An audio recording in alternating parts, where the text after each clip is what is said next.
Good evening दोस्तों, राम राम, राधे राधे। आशा करता हूँ कि सब बढ़िया होंगे, मस्त होंगे, मजे में होंगे। मैं राजवीर योगिया, राज किरण क्लासेस के इस यूट्यूब चैनल पर आप सभी का स्वागत करता हूँ, तहे दिल से अभिवादन करता हूँ। आज हम साइंस का सेशन स्टार्ट करने जा रहे हैं, जिसमें हम अपनी तैयारी को और इस कंपटीशन के दौर में एक अलग से अपनी पहचान बनाएंगे तथा अपनी तैयारी को और भी मजबूत करेंगे। कुछ मोटिवेशन लाइनें हैं जो हम इस सेशन के साथ और अपनी इस नई ऊर्जा के साथ शुरू कर रहे हैं कि रुकावटें आती हैं सफलता की राह में। रुकावटें आती है सफलता की राह में, ये कौन नहीं कहता, फिर भी मंजिल पा लेता है जो कभी हार नहीं मानता। इसी ऊर्जा और जोश के साथ हम आज के चैप्टर स्टार्ट कर रहे हैं और आज का चैप्टर होगा हमारा साइटोलॉजी। साइटोलॉजी साइंस का एक चैप्टर है जो हमें एक बेसिक तैयार करने को मिलता है। साइटोलॉजी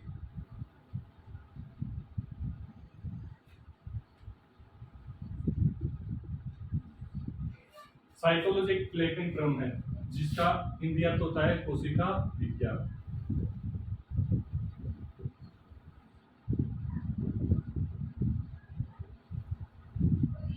साइंस का एक चैप्टर कोशिका विज्ञान है जो हमें कम्पिटिटिव एग्जाम में हमारा बेस तैयार करता है।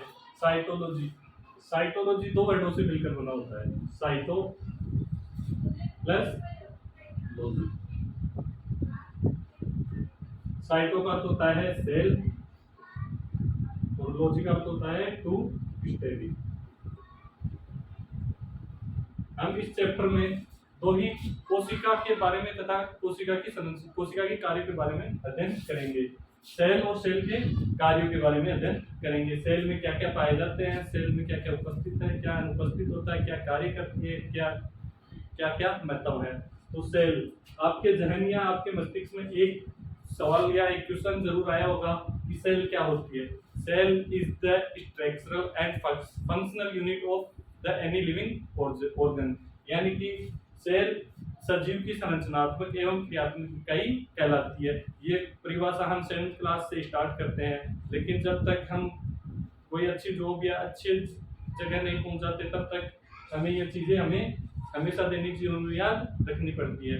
दैनिक जीवन में हमने देखा होगा कि कोई सीनियर सिटीजन हमें आकर पूछ लेता है कि भाई कोशिका की परिभाषा क्या है, आप किस क्लास में पढ़ते हो, कोशिका की परिभाषा बताओ। इसलिए हमें ये ध्यान रखना भी जरूरी होता है कि कोशिका किसे कहते हैं। सजीव की हिंदी में तो होती है सजीव की संरचनात्मक एवं क्रियात्मक इकाई कोशिका कहलाती है। और अगर कोई बच्चा इंग्लिश मीडियम में तो उसके लिए भी हम उसकी परिभाषा जरूर बताएंगे कि cell is the structural and functional unit of the any living organ, यानी कि प्रत्येक सजीव की संरचनात्मक और क्रियात्मक इकाई क्या कहलाती है, कोशिका की। अब ये जो साइटोलॉजी टर्म है ना, ये सर्वप्रथम किसने दिया था, हर्टविग ने। किसने दिया था, हर्टविग ने। हर्टविग नाम का एक साइंटिस्ट था। 1904 में क्या किया इसने, 1904 में जो साइटोलॉजी टर्म्स है ना ये दी।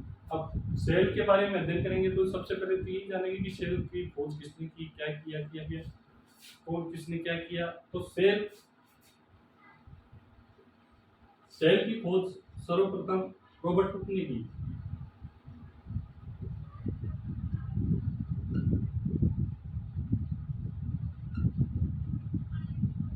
इन 1665 यानी कि 1665 में सेल की खोज रॉबर्ट हुक ने इन 1665 में इसमें की कोर्क टिश्यू।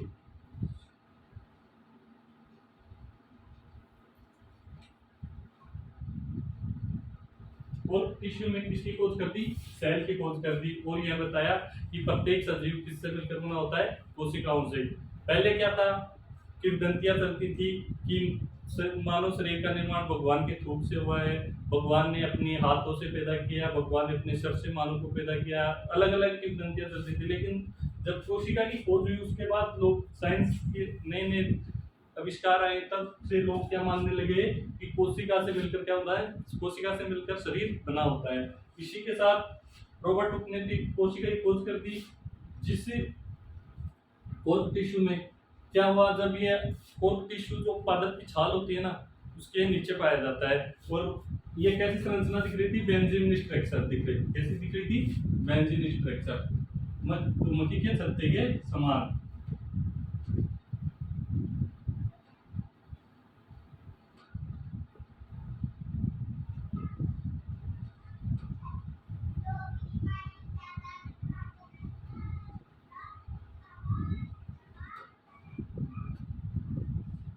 ऐसी बेंजी लाइक स्ट्रक्चर थी जिसमें क्या दिखा, ऐसी छोटी छोटी कोशिकाएं, मर्द कोशिकाएं, कैसी कोशिकाएं, मर्द कोशिकाएं पड़ी हुई थी।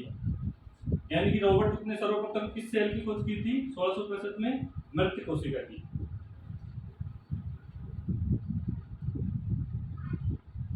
मर्द कोशिका या डेड सेल की खोज की थी। और इसकी मधुमक्खी के छत्ते समान इसको क्या दिखाई थी, संरचना दी। अब आपको होगी कि सर 1665 में तो माइक्रोस्कोप आया ही नहीं था। हाँ ये बात सही है, लेकिन इन्होंने रॉबर्ट हुक से ना, इन्होंने अपने खुद का क्या बना रखा था, माइक्रोस्कोप, जिससे वे अपने लैब में स्टडी किया करते थे। तो अब जैसे जैसे कोशिका की खोज हो गई, मर्द कोशिका की, तो क्या नए वैज्ञानिक आएंगे और नई खोजे। तो 1665 के 9 वर्ष बाद, कब 1665 के 9 वर्ष बाद कौन आए, एंटोनी ल्यूवेनोव।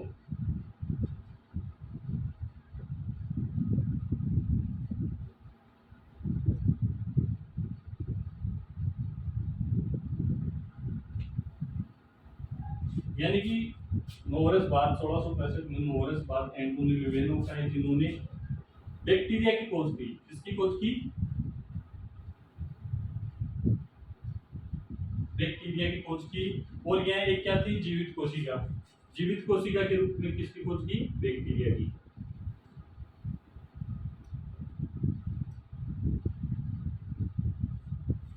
और एंटोनी ल्यूवेनोव को बैक्टीरिया की खोज करने का श्रेय जाता है, और इसी कारण इसे क्या कहा जाता है, फादर ऑफ माइक्रो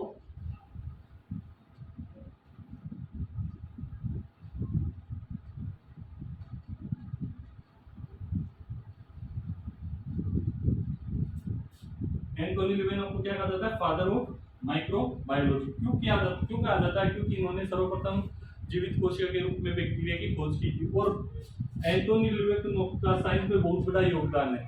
क्यों योगदान है, क्योंकि इन्होंने 4 सबसे बड़ी खोजें क्या की, 4 सबसे बड़ी खोजें। उनमें से पहली हुई आरबीसी की खोज की। किसकी खोज की, आरबीसी की, जो रेड ब्लड सेल्स कहाँ पाए जाते हैं, हमारे रुधिर में पाई जाती है। इनकी खोज किसने की, एंटोनी ल्यूवेनोव ने। दूसरी खोज की थी स्पर्म की, स्पर्म यानी कि शुक्राणु।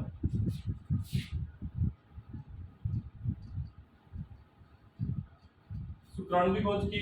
और यही हमारे शरीर की सबसे स्मॉलेस्ट सेल है, यानी कि सबसे छोटी कोशिका कौन सी होती है, शुक्राणु होते हैं। शुक्राणु के बाद इन्होंने किसकी खोज की, प्रोटोजोआ की। किसकी, चौथी खोज की इन्होंने बैक्टीरिया की।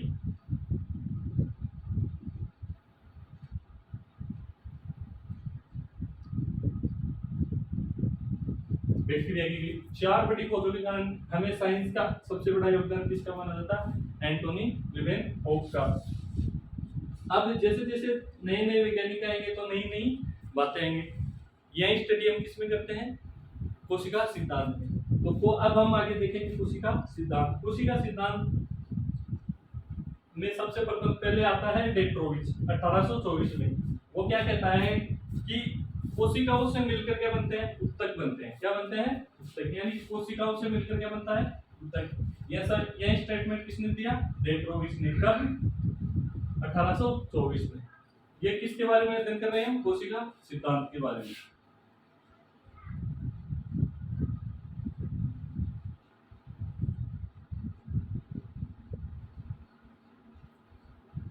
कोशिका सिद्धांत, कोशिका सिद्धांत सर्वप्रथम कौन आता है 1824 में, इयान वी पेट्रोविच।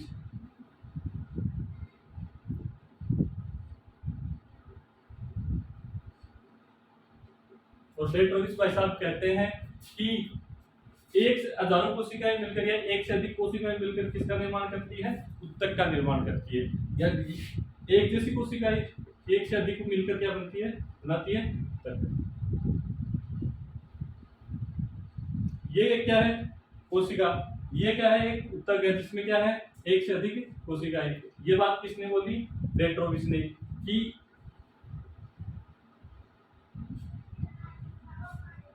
दो या दो से अधिक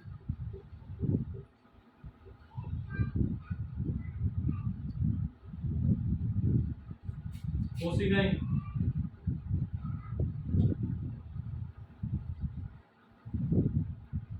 मिलकर उत्तकों का निर्माण करती है।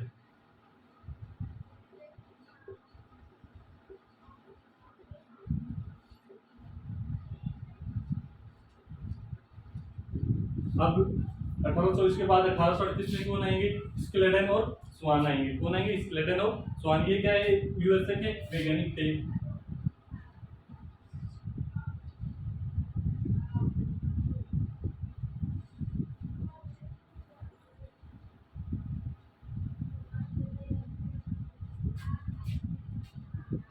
कौन आए, स्केलेटन है स्वान। कब आए, 1838 39 में।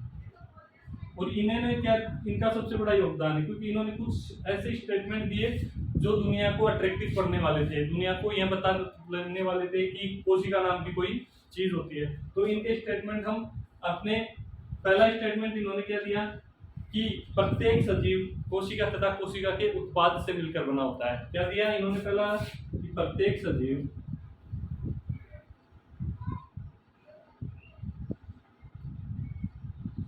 कोशिका तथा कोशिका के उत्पाद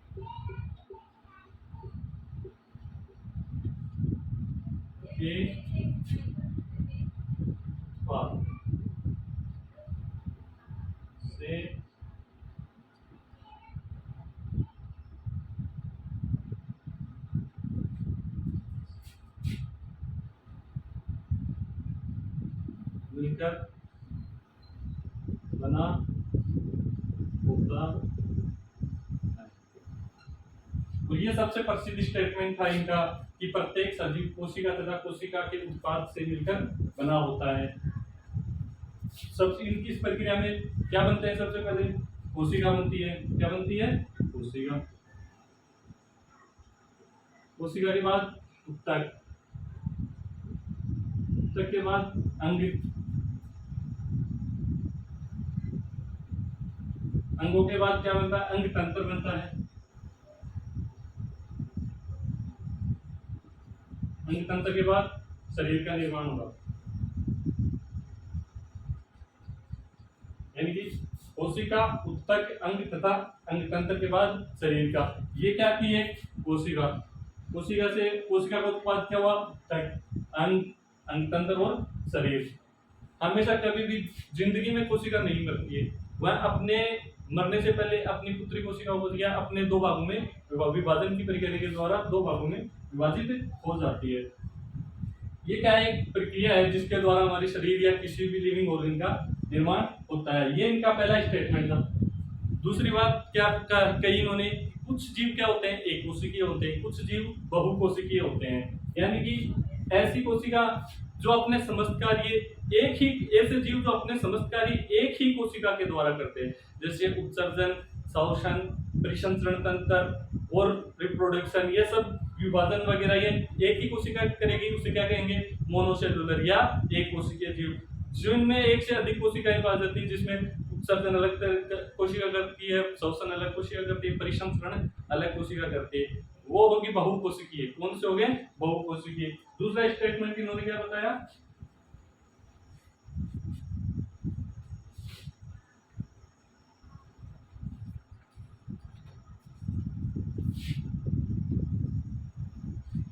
पहले इन्होंने बताया एक कोशिकीय,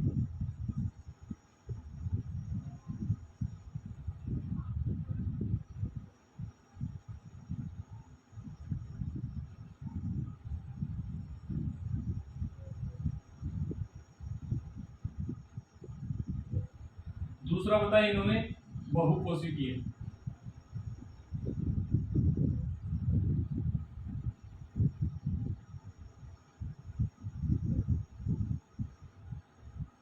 दो प्रकार के जीव बताए, जीव की समस्त क्रियाएं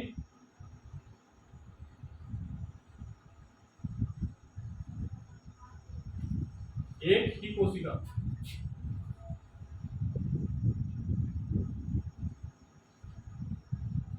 के द्वारा होती है।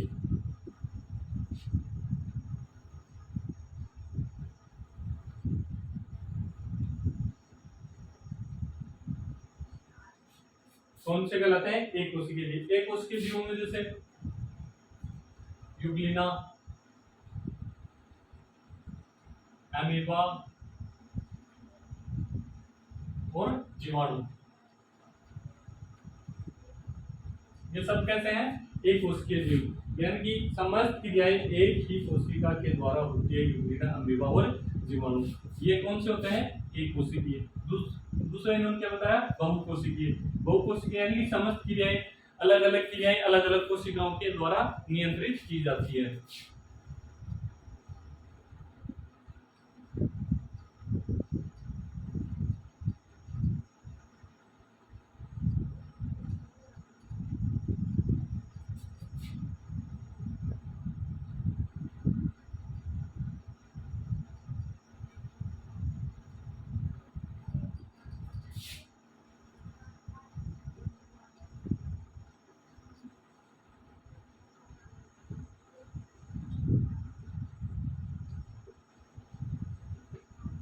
ये क्या है? बहुकोशिकीय। अलग अलग क्रियाएं अलग अलग कोशिकाओं के द्वारा नियंत्रित की जाती हैं। जैसे मानव तथा समस्त जीव जंतु।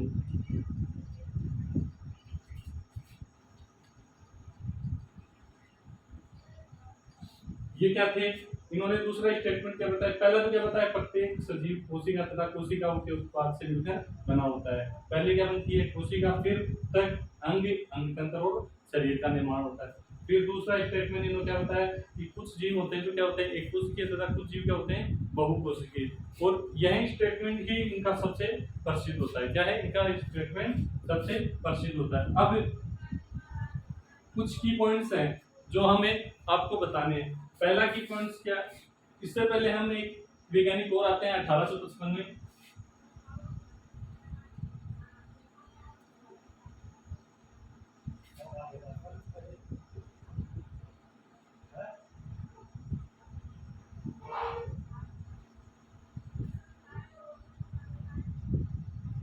रुडोल्फ विल्सोव आते हैं। कौन आते हैं?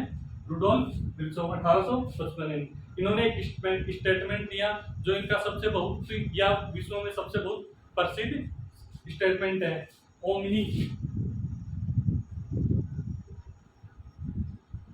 सेलुला ई सेलुला, यानी कि ओमनी यानी कि पुनर्निर्मित, यानी कि पूर्ववर्ती, यानी कि ओमनी का अर्थ होता है पूर्ववर्ती।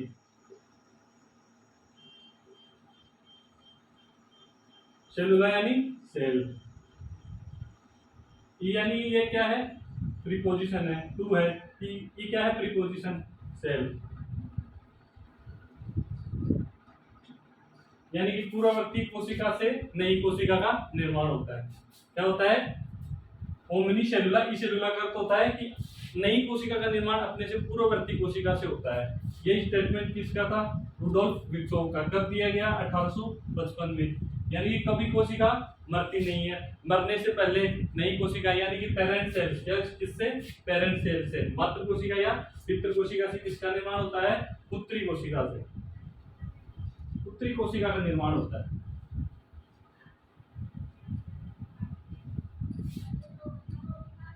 यानी कि मरने से पहले या पेरेंट सेल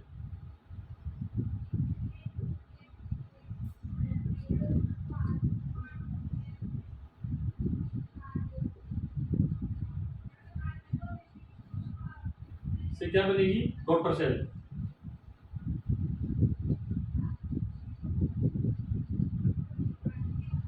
पेरेंट सेल से क्या बनेगी? डॉटर सेल या मात्र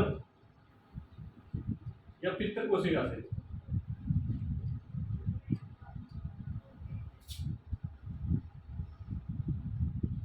क्या बनेगी? पुत्री कोशिका।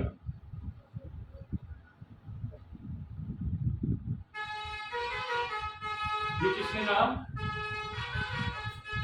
विट्रो। अब कुछ की पॉइंट्स हैं जिनका हम अध्ययन करेंगे। पहला की पॉइंट्स क्या आता है कि संसार की सबसे छोटी कोशिका, smallest cell of the world.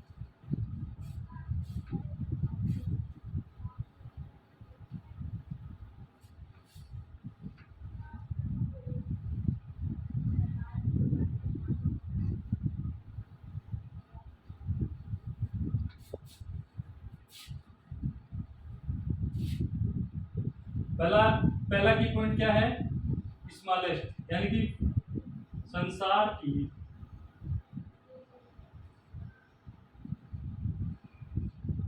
सबसे छोटी कोशिका।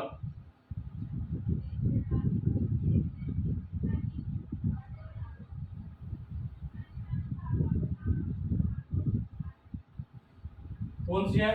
माइकोप्लाज्मा वीजी। कौन सी है? माइकोप्लाज्मा वीजी।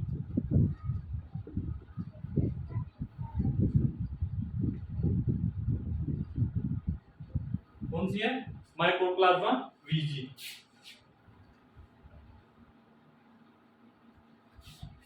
ये क्या है? एक बैक्टीरिया है। क्या है? बैक्टीरिया। जो किसका बना? इसका अन्य नाम क्या है? पीपीएलओ। क्या है? पीपीएलओ। और दूसरा अन्य नाम क्या है? जीव जगत का जोकर। जोकर, ये इसके अन्य नाम है। पीपीएलओ प्लस जीव जगत का जोकर। ये क्या है? एक बैक्टीरिया है जो सबसे छोटी कोशिका के रूप में जाना। आपको पता है बैक्टीरिया को भी हम नग्न आंखों से नहीं देख सकते, और उसमें भी सबसे छोटा कौन सा है? माइकोप्लाज्मा वीजी, जो विश्व का या संसार की सबसे छोटी कोशिका है। दूसरा आता है संसार की सबसे बड़ी कोशिका। दूसरा कौन सा आता है? संसार की सबसे बड़ी कोशिका की सबसे बड़ी कोशिका।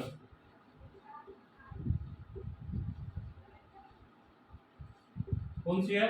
Ostrich egg. कौन सी है? ओस्ट्रिच एग या शुतुरमुर्ग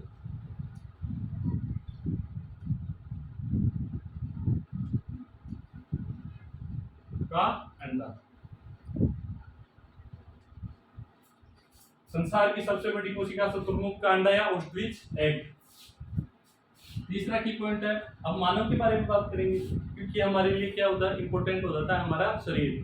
तो मानव की सबसे बड़ी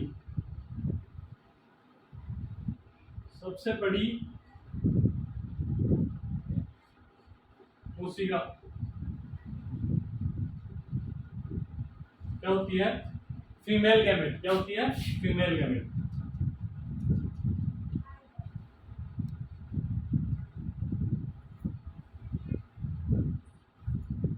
फीमेल गैमेट या ओवम या अंडाणु। हिंदी में क्या कहते हैं? अंडाणु। ये क्या है? मानव शरीर की सबसे बड़ी कोशिका। और मानव शरीर की सबसे लंबी कोशिका?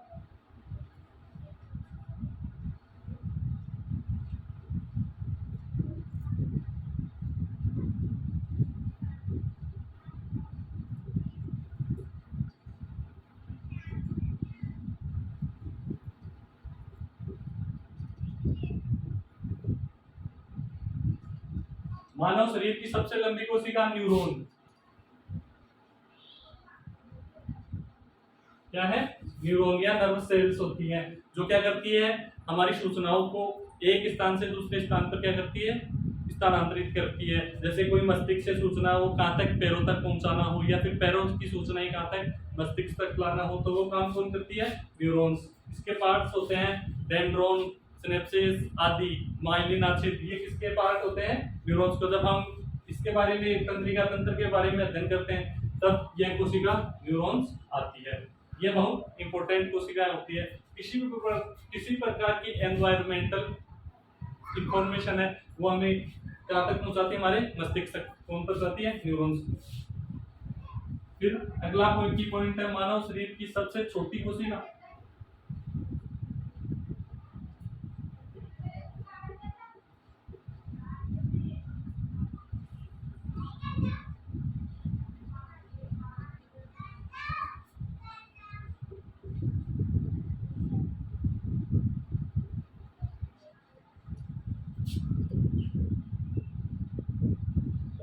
स्पर्म या मेल गैमेट्स कौन होते हैं?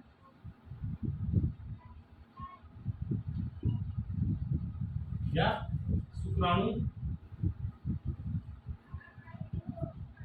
या फिर स्पर्म। इसकी खोज किसने की थी? अभी बताया था पीछे, एंटोनी ल्यूवेनहोफ ने। किसने की थी? एंटोनी ल्यूवेनहोफ ने।